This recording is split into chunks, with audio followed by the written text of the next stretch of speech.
Called to save, not to condemn. Written and read by Brother Jerry Valenti. With the time getting closer for him to be crucified, Jesus departs from Galilee for the final time and begins the trip that will eventually take him and his disciples to Jerusalem. One of the first stops for the group will be in Samaria, so Jesus sends some people ahead to make lodging arrangements. However, when the people in that village hear that the group is bound for Jerusalem, they realize that these people are Jews. The Samaritans don't get along with the Jews, so they refuse to accommodate the group. The disciples of Jesus, James and John in particular, were furious at this insult. They asked Jesus to give them the power to call down fire from heaven to consume these people, similar to what Elijah did with the prophets of Baal in 1 Kings chapter 18. Now, obviously, this is an overreaction to just being refused housing accommodations. However, perhaps James and John were just tired of all the opposition to the mission of Jesus. As followers of Christ today, we may sometimes have similar feelings.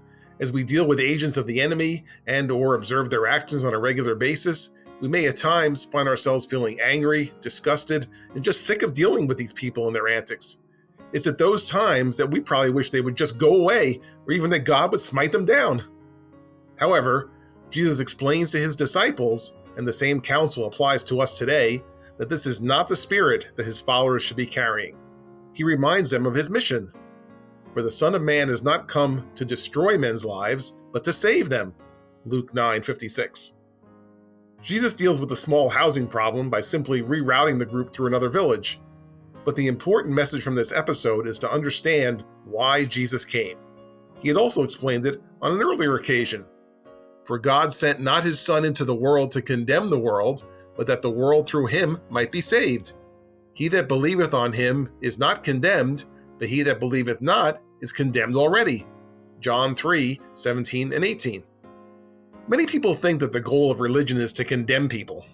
The fact is, unbelievers are condemned already. Based on that, there's not a single thing we can do to condemn or destroy the unbelievers. They can't be in a worse place than they already are. The only difference we can possibly make in the lives of unbelievers is to try to save them, to help them repent and receive the salvation that Christ offers. Do these sinful people deserve the love of Christ and the chance to repent and be saved? Of course not. But then again, neither did we. Whatever good the Lord saw in us that caused him to love us and make us part of his family, even while we were sinners, similar good exists in every one of God's creations. He desires that all would be saved. If you saw someone trapped in a burning building, you would either do something to try to save them, perhaps call 911, or you would walk away and lead them to whatever's going to happen. These are the same two choices, and the only choices we have when dealing with unbelievers. Either try to save them, or leave them to whatever's going to happen.